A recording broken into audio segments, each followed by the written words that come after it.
Right, this is a quick walk around video. This is for a Land Rover Freelander 1.8 XCI. See here, this is the later version. Tell it by the front end of the vehicle. Now, the car's in very good condition. It's just 76,000 miles on this car. It's a low mileage one for the age of mileage of the vehicle, or the age of the car, sorry. But it's very clean as well. And only the odd sort of very minor mark on the vehicle. Bonnet, very clean, just the odd very light bit of stone chipping, which is very light indeed, as I said. Coming down the near side of the car first, really clean in the panels.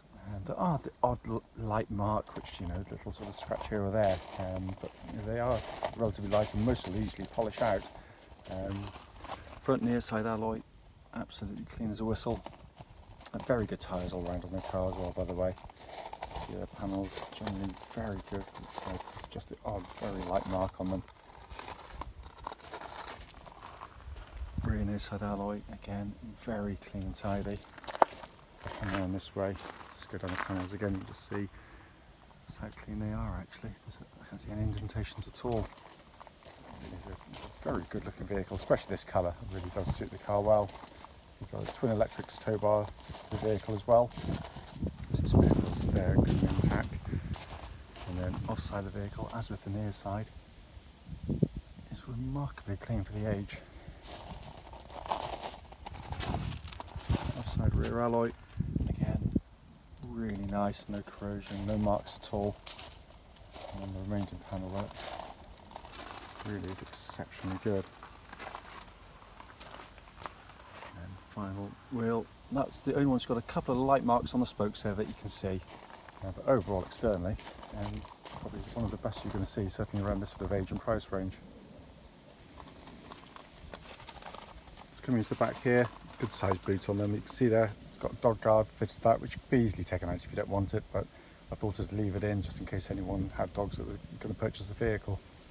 Obviously when the door shuts, just so it does obviously work, got the glass panel, just pops back up as it's fully intended to. Coming inside the car, it's been kept very well. It's not been sort of cleaned or anything inside the car, it's just the lightest of hoovers. But it's generally speaking, it's been kept very nicely. Loads of space in the back, absolutely tons of leg room there. Front passenger door card there again, very clean and tidy. Footwell areas even. Again, very nice indeed. Front passenger seat.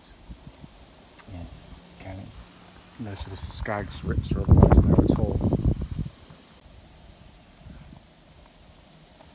Driver's door card as with the others, very good condition. And driver's seat, again, just could have a bit of a scrub really. It's clean, but it's, you know, if you sort of clean it still further, but it's very good condition. So inside the car now, engine's running through this section of the video, so you can see the dashboard illuminated. Dash itself is in really good condition, really good. It's been sort of given sort of relatively light use, this car. You can see there, it's all been kept really nicely. So the only thing that you probably would need to attend to, if you would want to do, but the gator there just needs clipping up onto the surrounder, but that's pretty much about it for the interior. It's really good. And coming across the main dashboard, hopefully you can see there, 76,838 miles. Engine's been running after road test now for quite some time, and the temperature gauge running at a half, which is exactly where it should be. And there's no warning lights at all on that dashboard whilst the engine's running. What will follow this video will be a road test actually of this very car. Hey then, this is a quick road test video, and this is for a Land Rover Freelander, and it's the 1.8 XCI. This particular car is registered CP54BPX, and mileage at the start of the road test is 76,832 miles. The reason we do the road test is basically so prospective buyers can actually get to see the car in operation prior to coming to see us. That way, if there's any issues on the vehicle, we can and we will relay them back to you. We don't normally do road tests on the trade vehicles. This is a part exchange which has come in. It's basically just sold at cost. But sometimes on the older vehicles, then we like to do it just so, for the same reasons basically. So basically, just to explain also, it's also done on the very quiet country roads, really close to our premises. So hopefully it'll be the same that you'd feel yourself off a test drive on the car. So come to the car itself, engine first, starts absolutely straight away,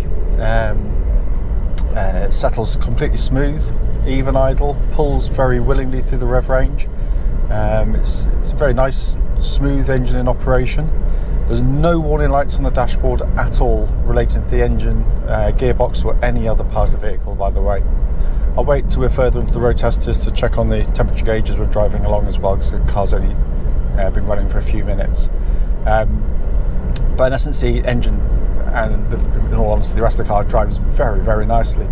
To be hypercritical, and say it is the whole point of these videos, I can hear there is a slight resonance coming from under the car somewhere.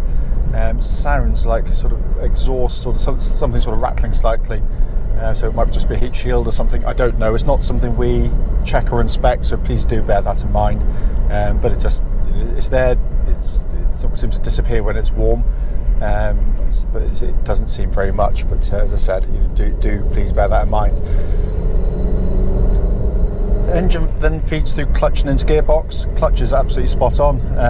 Bite point is where it should be. It's smooth, slick in operation. So all good. Gearbox on the vehicle. All the gears engage absolutely perfectly. Very slick, smooth on the synchro mesh.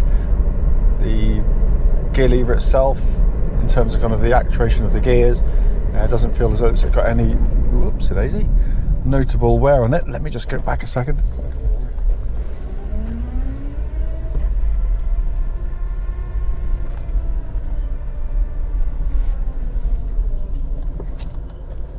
I said it's quiet down here. Quite often you don't see many of those down here. There we go. But yeah, the gear shift's absolutely fine. Really, really nice indeed. Steering of the car, which is always good on the Freelanders, to be fair.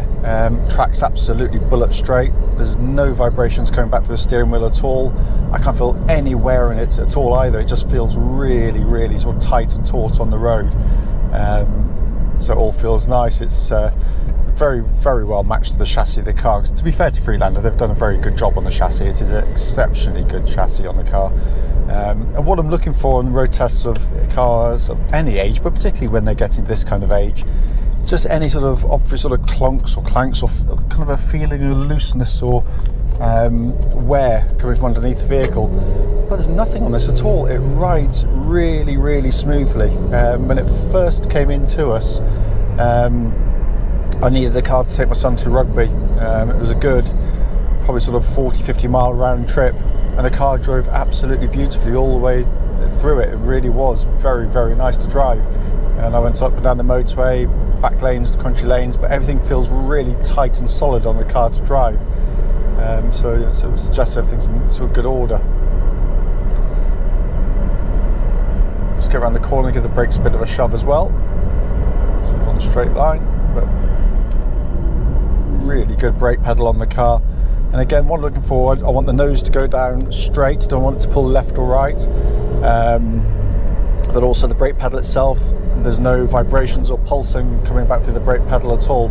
So again, all in very, very nice order there as well. Looking around inside the vehicle, it's been kept really, really well, to be fair to it. It's not without wear. Obviously, it's a family car, and it's not a new car anymore, but it's actually really nice in here. All the bits on the dashboard seem to work very nicely indeed. I know the air conditioning pumps out cold air. It does have a parrot system fitted. I've not checked it. Don't know whether it works or not. It wasn't part of the manufacture of the vehicle, I wouldn't have thought. But it is there, so if anyone wants to tinker with that and get it working, then it's up to them. But it feels solid. There's no rattles or creaks from in here. I drove some early Freelanders and they were pretty appallingly built inside, but this they seem to have learnt their lesson, because this actually seems very, very good indeed. The only thing I again being sort of really hypercritical is the gear lever gate around here sort of come loose down by the gear lever there, but I'm sure someone could sort of stick it back up and sort of 2 seconds. It doesn't look like a big job. But as I said at the start of the video, the point of the video is literally just to show the car in operation, and this is, that's kind of what I've done. Apart from, as I said, that bit of a sort of a vibration coming up through the, from what I can assume is the exhaust underneath. That's the only thing I can find on the car, but it's not something we're going to be attending to, so please do bear that in mind.